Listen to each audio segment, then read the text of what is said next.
And I just remember sitting on the ground just crying because it's just like, I don't know, I didn't expect that. And anyway, and just the crowd cheering me on. They stuff that you would imagine as like an Olympian or something. Like you wouldn't imagine this as a high schooler. What are your goals for this track season? I know a lot of kids like to throw this name out every single year, and I don't know if I should screw it. I might as well just continue the tradition of just like Alan Webb. Just that name keeps getting thrown out every single year. And I know it's gonna be hard to shave 5 seconds off my time, but I went from 4:10 to sub 4. 12 seconds. That's a tough feat. So I was just like, maybe I can do it again. Maybe there's another big one. So I think that's the goal. Hi, I'm Nate Unger, and this is Under the Radar, where we reveal off-camera observations of authentic athletes. Today, we'll look at the story of West Dubuque senior and Oregon commit Quentin Nauman. In his first part of Quentin's interview, we'll go over the journey up to his junior year, including where he got started, quadrupling at state this year, his quest to break 4 minutes in the mile, and his journey to a national Nike Outdoor Nationals title. That's the first part. And the second part, we'll look at his journey with Nike Elite, including grooming of Cooper Lutkin-Hellis at Nike Outdoor Nationals, and his general advice for people just starting out in running. But we'll save it for next time, so enjoy the first part. How have you been able to cultivate meaningful relationships with your teammates outside of practice? How have you learned to separate your personal identity from your sport? What would you like to say to the people who look up to you? If I had fun, the results would come with it. Focus on yourself and focus on the process, because your process is your process. Running is life. Life is not just running. Everyone has their own struggles at the end of the day that you don't really know about. It's much easier to tackle it together instead of just being alone. I'd be in my fuzz with Grace, or I'd be in my pack with Grace and Allie. Thinking back to your early career in running and like before your freshman year, who really inspired you to start and keep going, and why? So, oh, dude, this could go all the way back to like 6th grade, man. Yeah. It was really my sister who got me into running, where it was like just my COVID year, and I dropped football because I was a football player, played corner, probably would get run over now, but yeah, same. In 6th grade, it was just one day in the middle of quarantine. It was just like, hey, why don't we go for a run? And we went to a run. It was like this berg-filled pond, which was like around 0.75, about 1,200 a loop. Yeah. And I couldn't even finish 400. Like I was that bent out of shape. So I mean, that's really when I picked it up. And the day that I really, chose to like pursue this and do it more, because when I went into my 7th grade year, I just didn't train at all. That was like my only time I ran was at that pond. And I just went on to try my best in practice. I mean, I didn't really do well. There was times where I walked, times where I really slowed down. And my coach, who's the middle school coach, is the head track coach at our high school. And he will continue to say, like, you did not like it until the last meet of the year when you PR'd by like 2.5 minutes. And I was just like, all right, go into track season, maybe train a little bit. I got the results that I wanted. Like I started running really fast, and it was the last meet. And then I just knew I had to pour everything into sport or just put my focus into this sport a lot more than other sports. Right. So my last meet, it was 7th grade versus 8th grade in the 1600. And it wasn't really 7th versus 8th, but like I knew I wanted to beat 8th graders. So that was my goal. Like the entire year I tried to beat 8th graders, never got close. And the last meet, I just come with 300 to go, and they're like 100 meters, maybe 75 meters ahead of me, and I just go ahead and catch them. And one by one, and I catch the last guy, and he's just like, are you a 7th grader? And I was just like, yep. And he's like, holy crap. And I just had to continue it. yeah, it just kind of just snowballed into something big. Yeah, like using the exact same strategy to still beat people older than you 4 years later. But foreshadowing, the people y'all don't know, we'll get there. Jackson Heinisch. Mhm. Think about that. What effect has he had on you both in your athletic career and just as a person? So Heidish was a guy my freshman year that I got to watch, have this Drake Elite Mile against Simeon Birnbaum. That was amazing to watch. I mean, it was just like they just ran 402, like rain and high wind. It was just like, okay, well, that's just nuts. And he was the first to break 15 in the 5K. It's just like, we just never thought we would see a guy like that in our state. And I was just a freshman watching it. And yeah, I had a great freshman year and a phenomenal freshman year. Met him at the state track meet. And that was the first time ever like meeting him face to face, because he was like from the Des Moines area, which is like 3.5 hours from where I live. You're like east. Mm-hmm. Yeah, I'm like the east side. So I met him and I was just like, dude, are you gonna try, like, because he was at like I think he ran like 404 before, like, because he ran the mile later.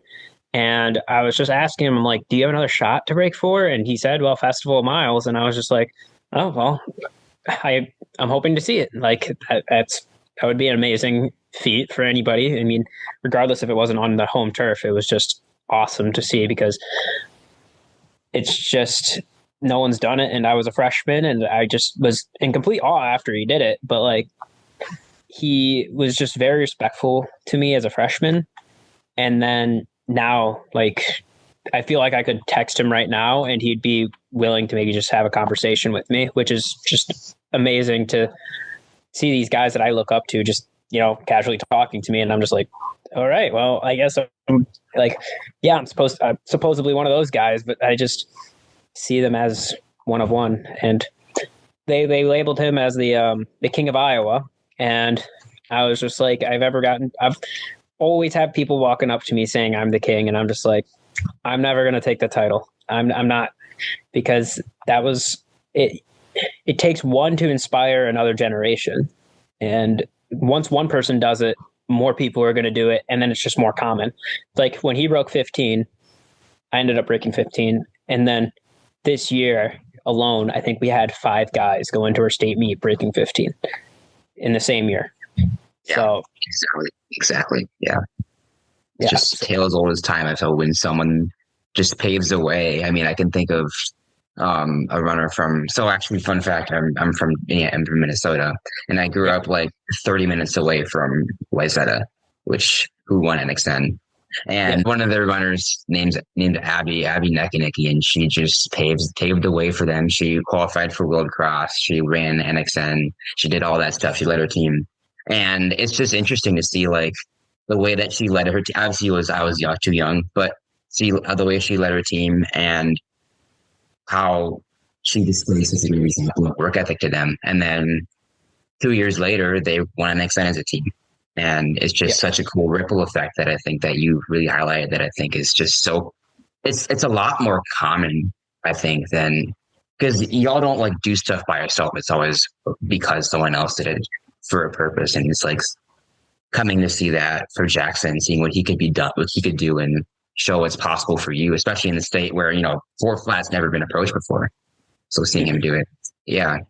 That's awesome. So you kind of touched freshman year, and that was like your first year. You ran cross country state, but then you also ran track state. So looking at those first like state meets, what did you kind of learn being in that big environment? Drake's electric, obviously, but like being in the bright lights and whatnot, what did you kind of learn? So my freshman year cross country, I was supposed to be top 15 and I got 28th. Disappointed. I just think that there's a lot of things that could have been better, whether that was training wise or what I could have done. And I took that. I think I took a lot of that anger out just with my training and track of just like how frustrated I was supposed to be so much better. And I know I was only a freshman, but I had so much like confidence going into that race. And then this track season came along, and my freshman year track season, I did something unexpected from even what my coach thought, because my 8th grade year, I ran 2:04 in the 800 in the DMR, which I kind of just want to point this ironic fact out that a lot of people like to point out the top 3 in Iowa. So when the Drake event that I ran my 8th grade year, it was a DMR, but the 2 guys ahead of me, or the 2 teams ahead of me, was Des Moines Christian and Pella. Pella ended up winning it. Des Moines Christian got second. Kanan Dunham is the anchor for Pella. Caleb 10 Pass. Caleb 10 Pass was the anchor for Des Moines Christian. Ironically, those are the top 3 in 3A. I feel like I started figuring out slowly. Like my first indoor race, like it was indoor season. I wasn't too worried, but I ended up breaking 2. I went 159 in one of our 4x8 races. We didn't qualify for Drake. I qualified for only the DMed, and I was like in the second heat. Didn't run too well, but I still like PR'd. I went 157, which was okay. It was okay for my time. And I think it was really my conference meet where I really started seeing what I could do of like just competing against some of the best guys. So we had a 4x8, which Ford Washburn's part of the Iowa City High's 4x8. And there was also, their team has the state record. They broke it by so much. Yeah. And they were running their state record team, and they thought they had an easy win at conference. And I caught up to their anchor, and I passed him for a little bit. And I think that woke him up a bit. He just thought he won it. And yeah, he ended up winning, but like he ended up catching up and beating me. But he realized that I was a freshman.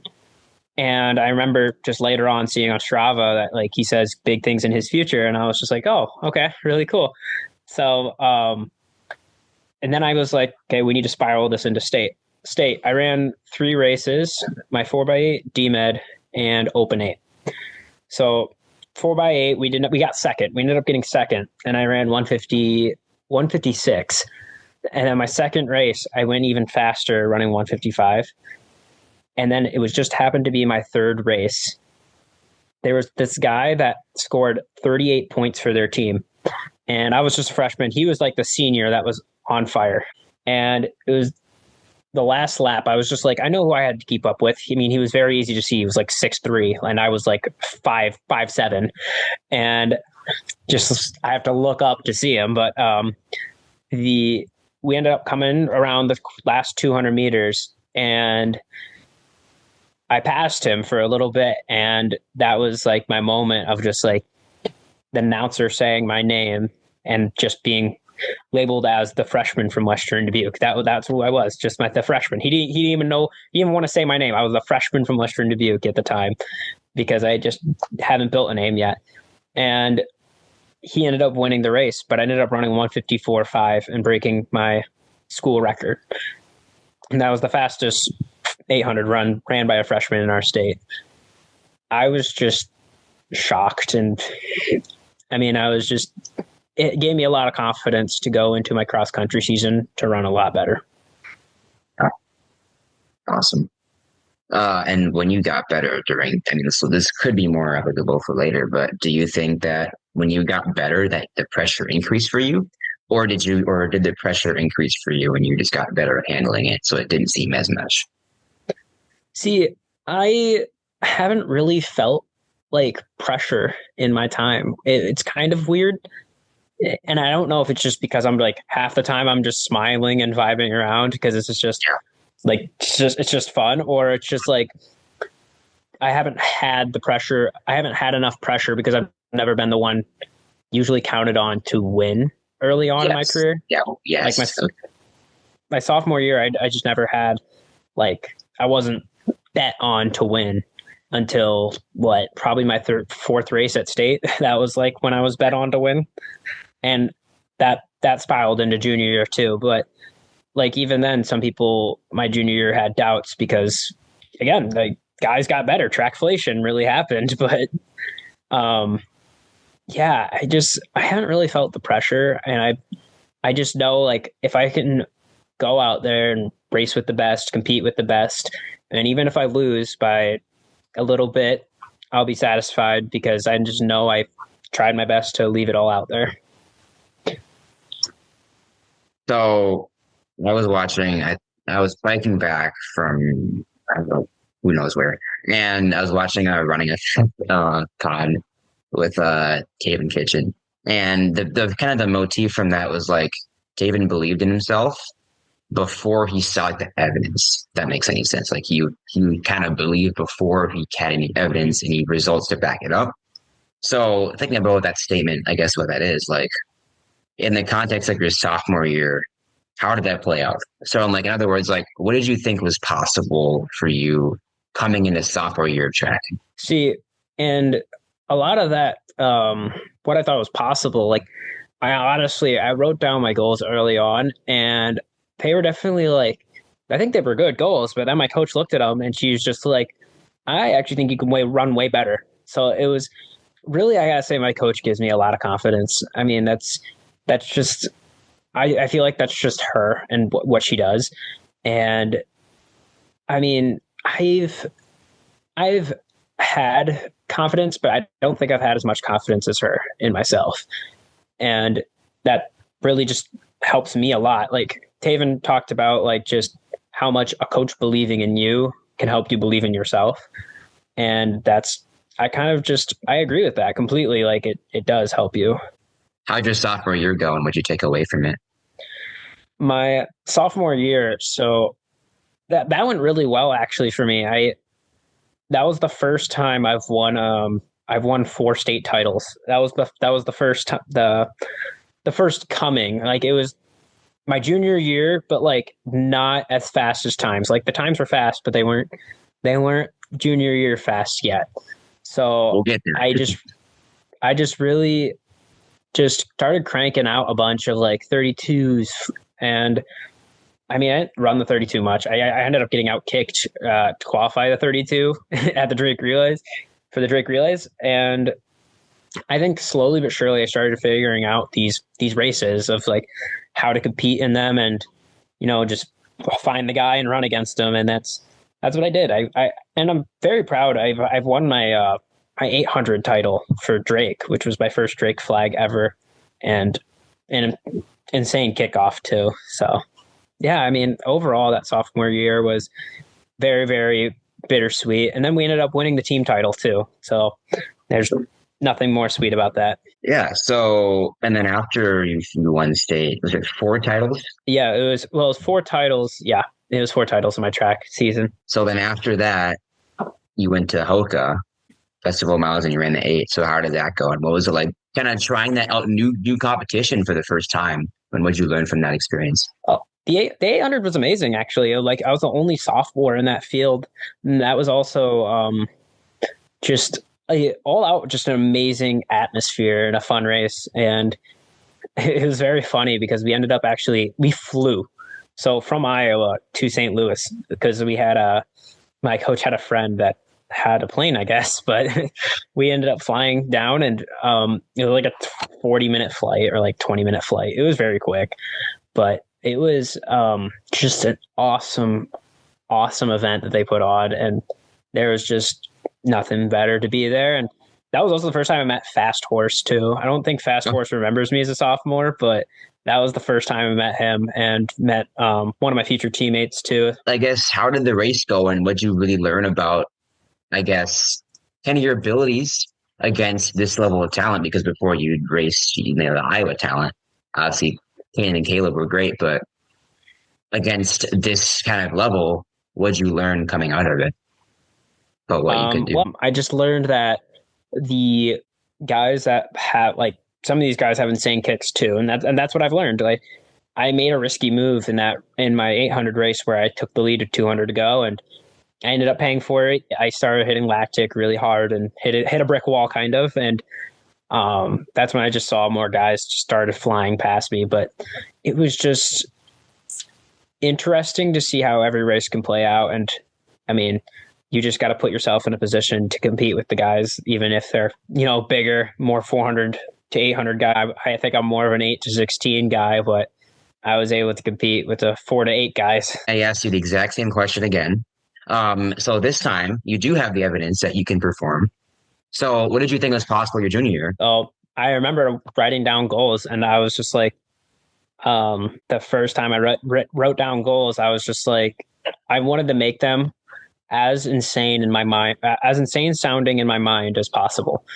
So as much as I wouldn't believe it, I just need a little bit of my mind to believe it, just like maybe 2% of my mind to believe it. And, 2% of my mind is probably about 90% of my coach's mind of what she can believe I can do. So I ended up writing down, I think I wrote down like 853 for my 3,200. And then I ended up writing down, I remember I was like, bold statement, sub 4. I'm going to put that down in sub 150. Those are the two goals I'm going to write down. I mean, and she's just like, I wonder if an Iowan's ever done that in the same meet. I'm like, I don't know. I mean, I'm not going to try if I don't need to do that. That was the whole coach's dynamic of just like, she's just having the confidence in me, especially when I was racing. She's just like, I don't even think I need to watch anymore when you're racing. Your coach, like, that is an insane amount of confidence. Do you know where she gets that? I mean, she's also pretty crazy too. She does like Ironmans and stuff. So yeah, that would do it. She does Ironmans. She's one of a coach. I mean, she does she's a professor at Loras for kinesiology and all. Okay. She's actually like a doctor too. She's got her own. She basically has her study. She's doing her own studies too on the side. So it's really cool. So Nike Indoors, how'd that go? And what did you learn from that? I will forever remember the 3,200. It wasn't my greatest race. I ran like 9:23, which was, for some people, that's really good. I mean, I'm not trying to be rude, but for me, that was really bad. I ran 8:54 the year before, and it didn't work out well. I remember just seeing, I was probably very, very mad at myself. I remember seeing one of the guys that do like the statistics for Nike Elite, Ricky, and just him seeing me as like, hey, just come back in the 800, you'll be all right. Like, it was one bad race. Not every race is going to be like that. And that was just, I think that was perfect for me to hear in that moment, because I ended up coming back in the 800, getting third. And I know I wasn't going to beat Cooper. The goal was second. I already knew that. But I just ended up running my PR that early in indoor season. So it was just an amazing event to put on. And I'm even more excited about this year, actually, with the state DMR and stuff like that. So it'll be cool to watch. I mean, 4 flat sounds like something that's been a dream for you for a while. How long would you say, like, it's been not a dream, but something that could actually be feasible for you? Was it when you put your pen on the paper and said, I'm going to run 4 flat, or was it earlier?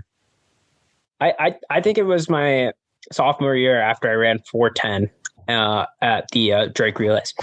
As a sophomore, I was just like, I have a very, very good shot next year, or just maybe at state to do it. But at state, it didn't come because it was just insanely hot 3 days. I mean, it was just a hard event for a sophomore to be putting 3 events in his legs and then trying to win all 4.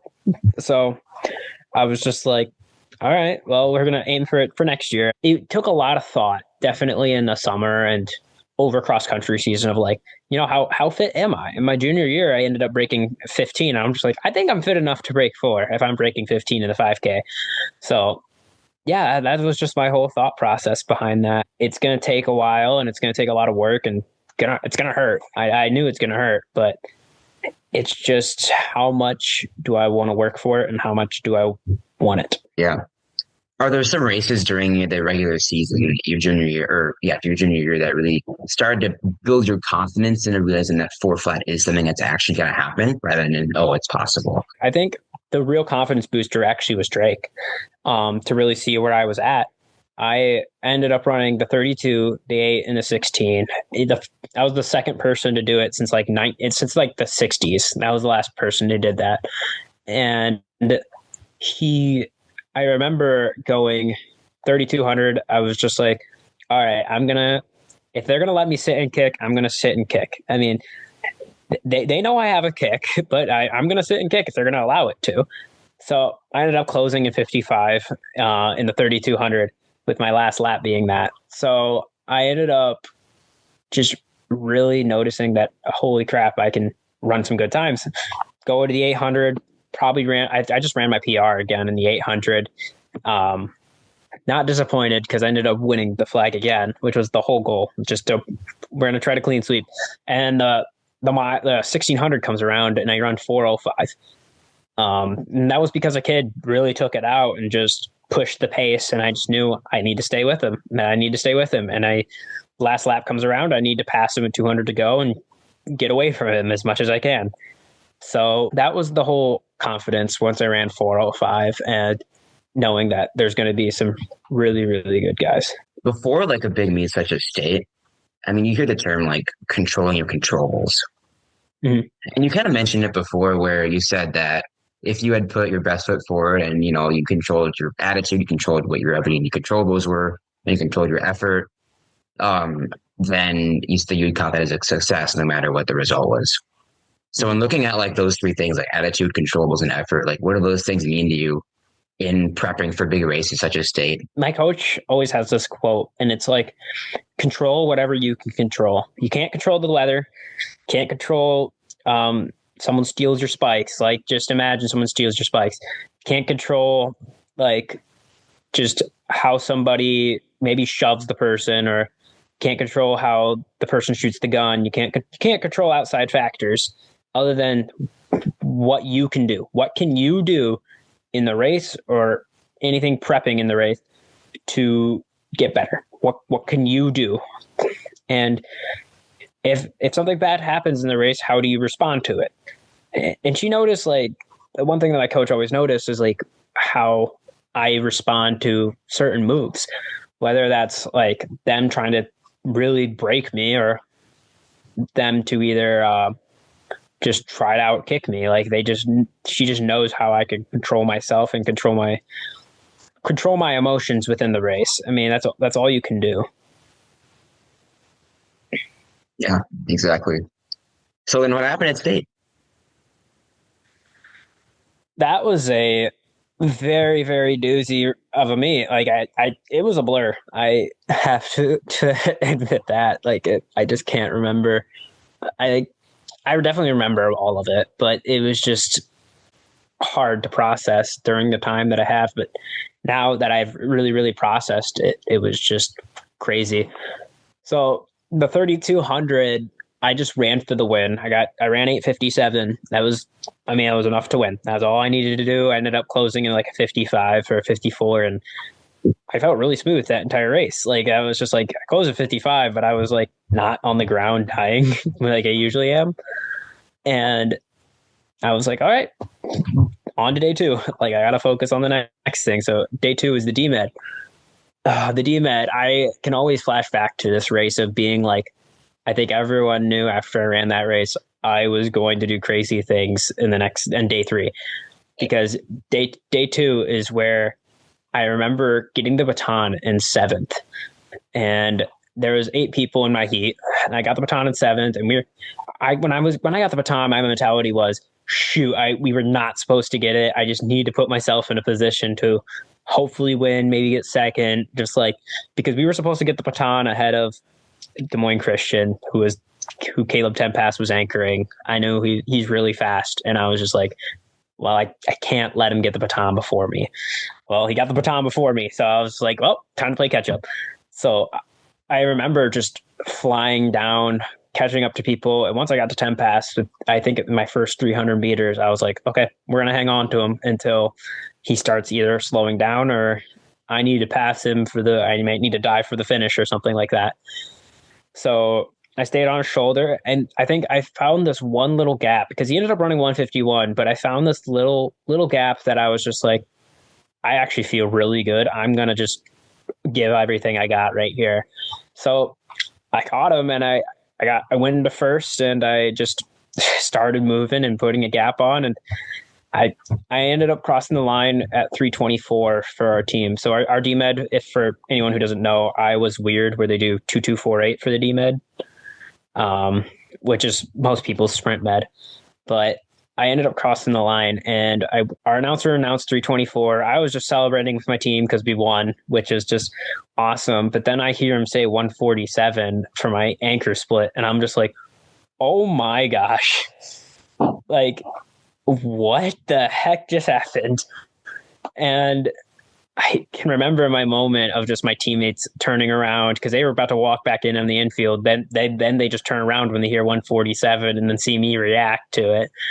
So he was just crazy, and I had so much energy. And then day 3 comes around. I knew I could run 147 in my 800, so I was like, all right, open 8.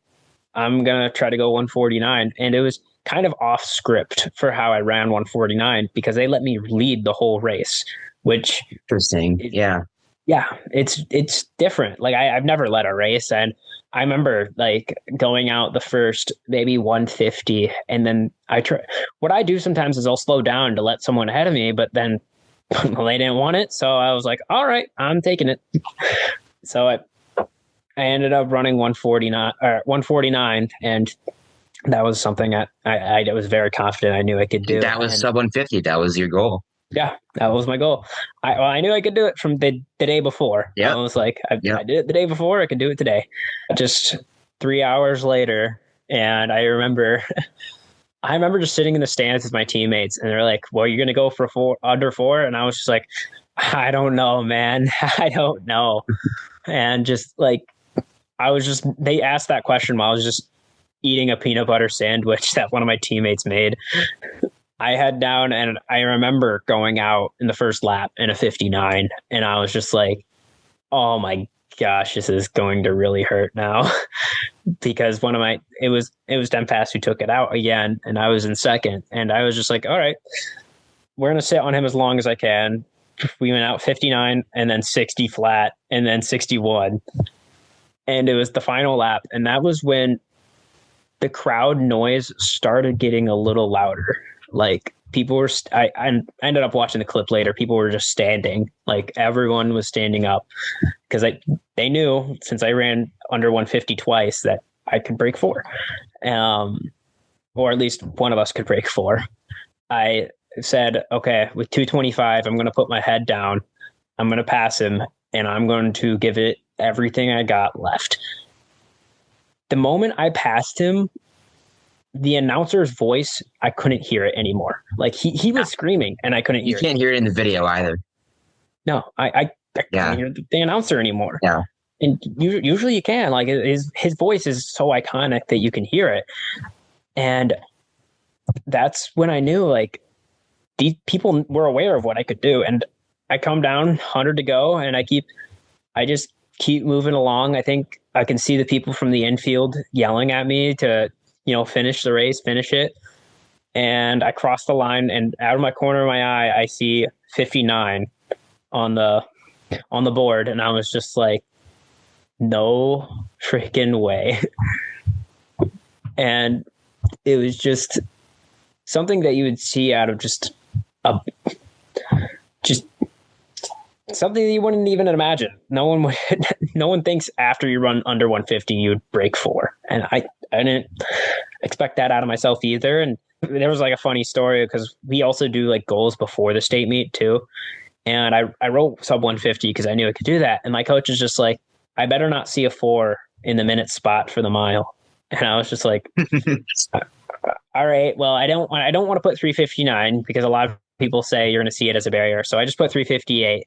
So I didn't see it as a barrier. And I ended up going 359. Like I was just so excited. And I ended up talking to my mom later about this. And I remember one of my uncles said like, hey, I think today's the day Quinn's going to break 4. Just told my mom that. And when I came around the third lap, he kept telling my mom, he's like, today's the day. Like it's going to happen today. And I remember she didn't believe him at all because she was just like, he's going to try to go 150. I can believe he could do that, but I just don't believe he's going to do both in the same because it's just really hard on a kid to do that. And, all right. Did it anyway. That is just incredible. And I mean, Drake is such an electric stadium. You guys are so blessed in Iowa to have that as your state venue. Not a lot of states have full on stick. We have ours is just a high school, which is great, but it's not like a full like a loop. And you can just hear. Yep. And you could fit like well, we had like we broke the record, our previous attendance record with like Yeah. 10,200 people or something like that. We get a lot. Like people have to sit on stairs sometimes. That's insane. So then you finish and you just hear the crowd just roar. Like it's just yeah. So what's going through your mind when you hear the crowd just roar? Like, do you have time to react? Do you like when you see the time, did that register? Did you see the time, then hear them roar? Did it register? Like what point did it register to you that you just broken 4 in the mile? About 1 second after it crossed the line, I look up. I'm like, did I actually do it? Did I actually do it? Did I actually do it? And I see, because there's a board up on this, like, there's people can walk around it. And I just see the board and it just says 3:59. And I'm like, no way, with my hands on my head, just like, what the heck? And I just remember sitting on the ground just crying because it's just like, I don't know, I didn't expect that in any way. And just the crowd cheering me on. They stuff that you would imagine as like an Olympian or something. Like you wouldn't imagine this as a high schooler. That like just the noise that they gave and the just everything that happened in that time.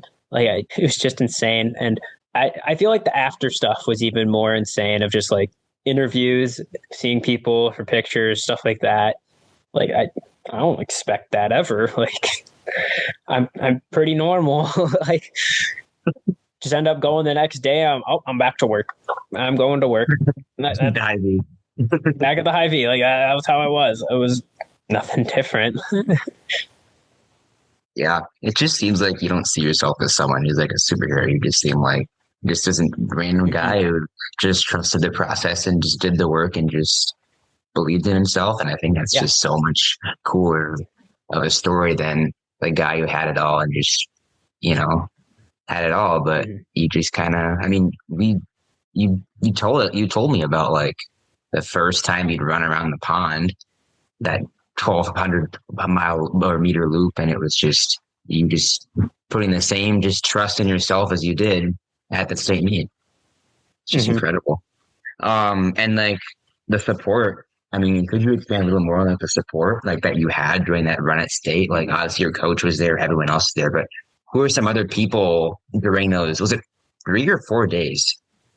It's 3 days. It's 3-day meet, and it's 32 sprint med / DMR, depending where you're from. Yeah. And then it's 8 and 16. We're actually like one of the only states that do like full blown state meet relays and everything. Like, yeah. So like, like who in particular really, I guess, just name a bunch of people like who really supported you throughout your run at state, knowing like the mental stuff you had to all go through and all the going in and out and stuff. I'd have to say all my teammates. I mean, you can't get them. You mean like those guys just talking to me and everything, just messing around. I especially have to say my roommate at the time. He was like one of the throwers. I feel like we fed off each other pretty well because last year he scratched 3 times, and I remember them rooming him with me. I was just like, you roomed him perfectly because you got to think. I don't understand anything about shot put. He can't talk about it if I don't understand it. So he can't think about it.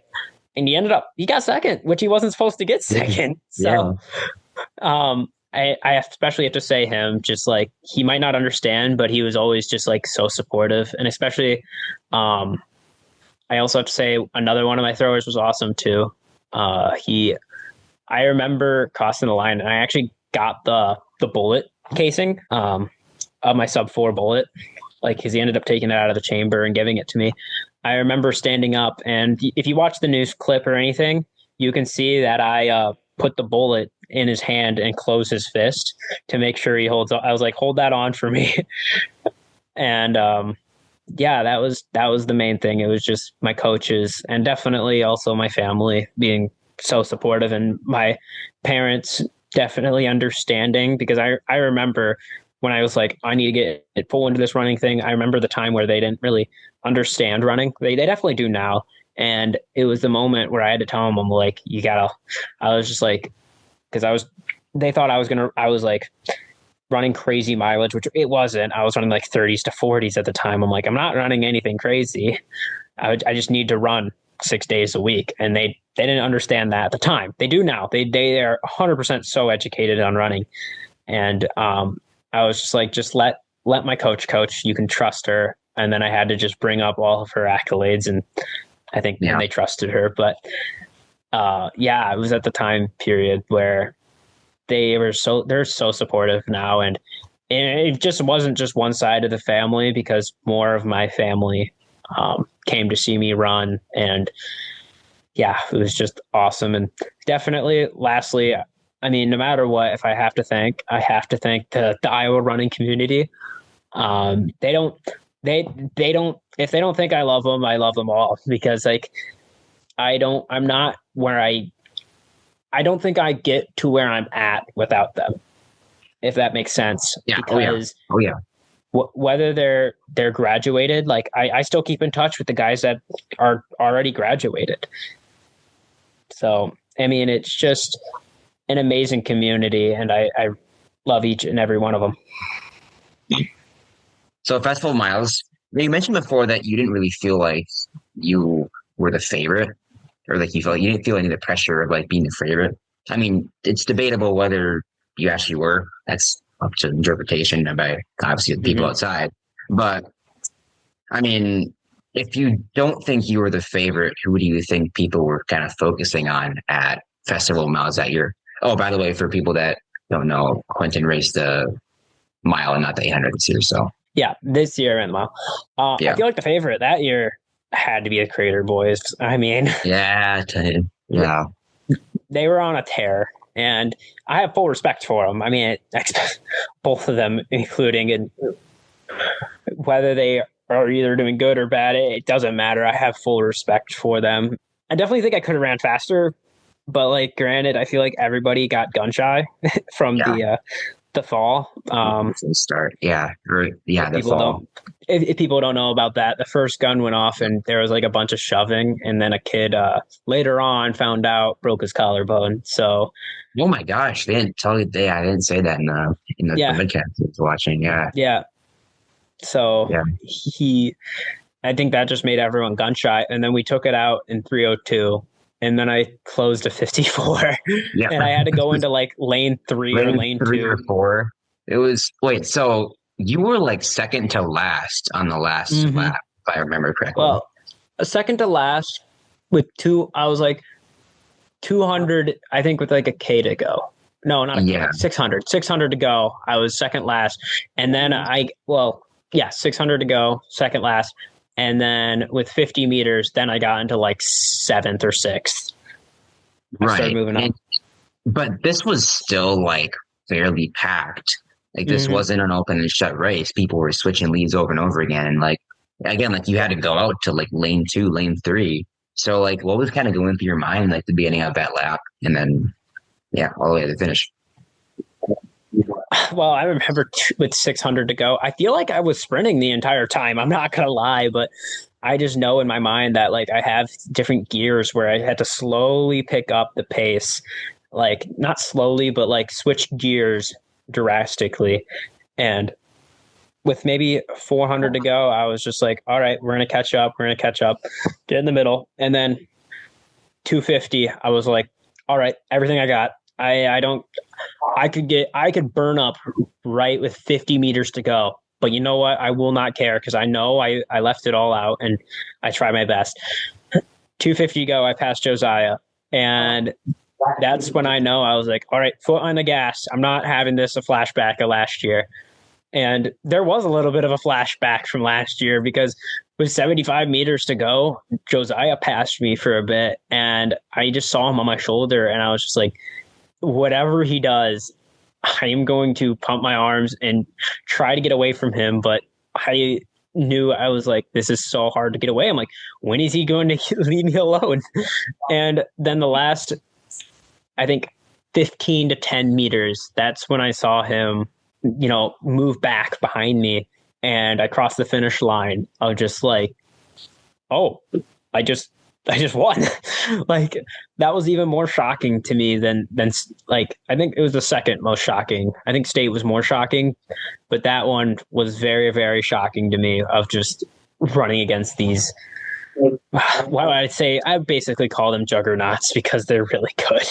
Yeah, they're insane. I mean, just looking at what, especially Taven has done now, like it's just insane.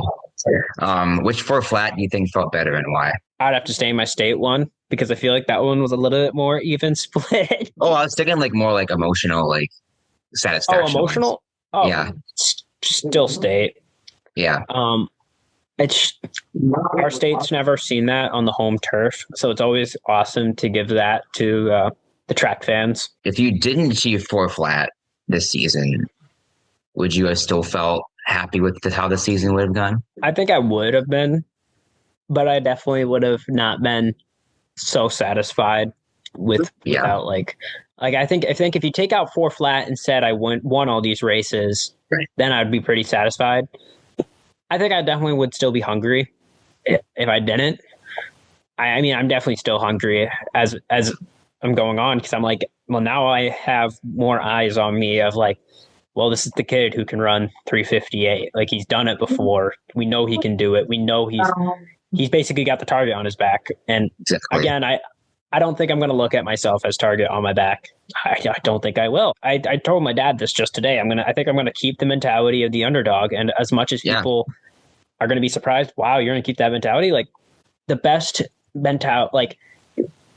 races are the ones that like no one expects you to win. Those are the best races. Oh yeah. Because you don't have to worry about the pressure coming to you. You just have to push the guys that have pressure on them. And that's when, like, in words, the guys who have targets on their back, that's when they maybe have to handle the pressure a little bit more. Exactly. Because no one likes to lead in a race.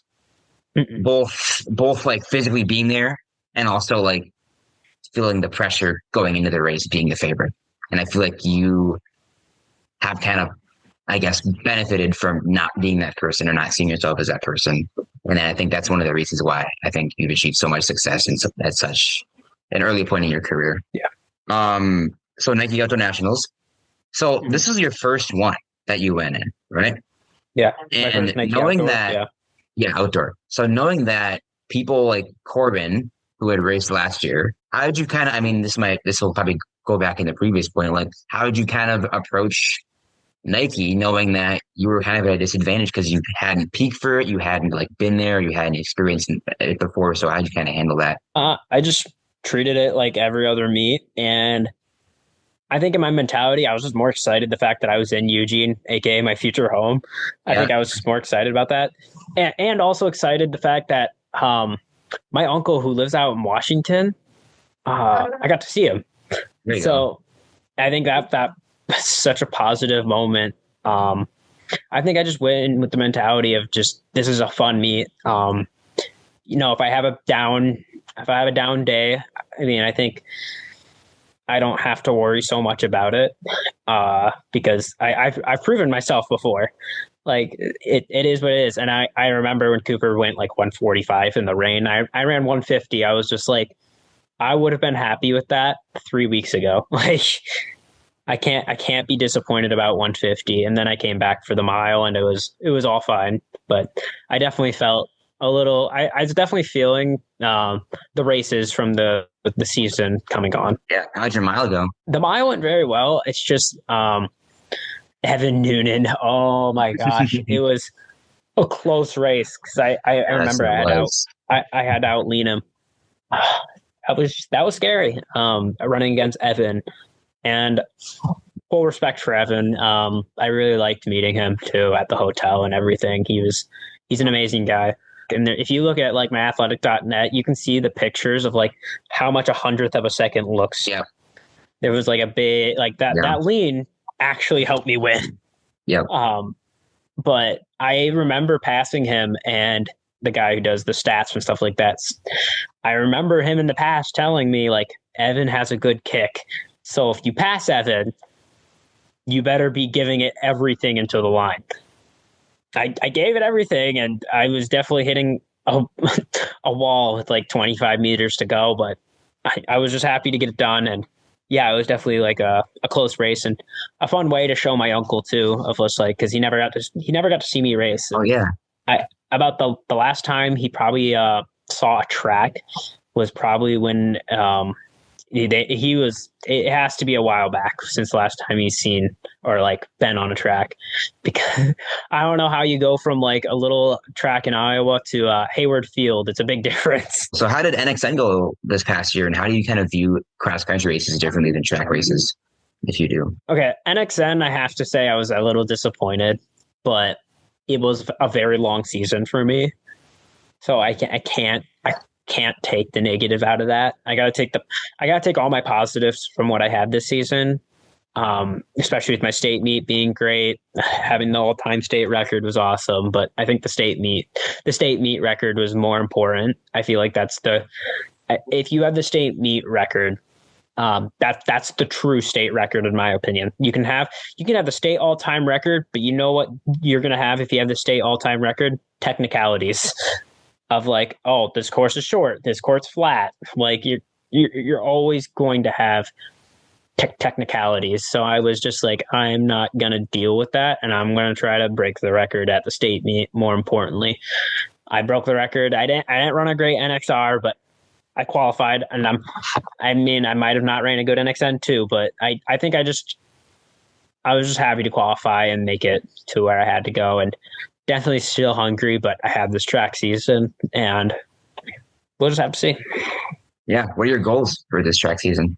I know a lot of kids like to throw this name out every single year, and I don't know if I should screw it. I might as well just continue the tradition of just like Alan Webb, just that name keeps getting thrown out every single year. And I know it's going to be hard to shave 5 seconds off my time, but I went from 4:10 to sub 4.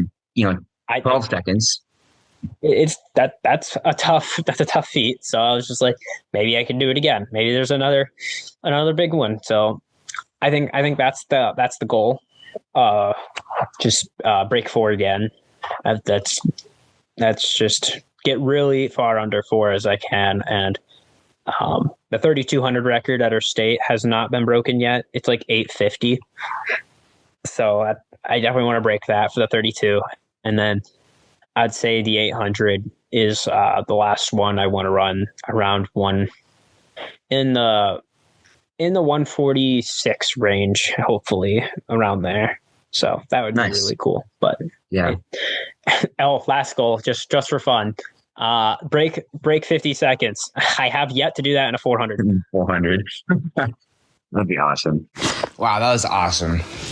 That was just incredible. What did we learn though? Well, I think Quentin's relatability is something that makes him very easy to root for. He's just kind of a chill dude, to be honest. Like, we kind of hung out for like 2 hours after the episode ended. And he said many times during the episode that he's just a normal person, and he thinks himself as a normal person and doesn't really inflate himself to someone that he isn't. He's got family and friends. He works at Hy-Vee. He's just a guy who happens to run sub 4, not someone who runs sub 4. Oh, and by the way, has a family and friends and a job. Second, I think the caliber of people who he surrounds himself with, and the people who he was close with really helped with it. And especially his coach. His coach's confidence in him is insane. And I think that's a huge reason why he ran sub 4, because his coach was able to overcome all of Quentin's self-doubt and inspire confidence in Quentin that he couldn't do himself. And because it's a short episode, we're only going to do 2 takeaways. So stay tuned for the third and final takeaway after the end of the second episode. From the bottom of my heart, thank you so much for listening, and I hope you can take something away from our time together. I encourage all of you to share this episode to a friend who would learn something from this conversation. I'm Nate Unger, and this was Quentin Nauman, Under the Radar. Now, go be the best version of yourself.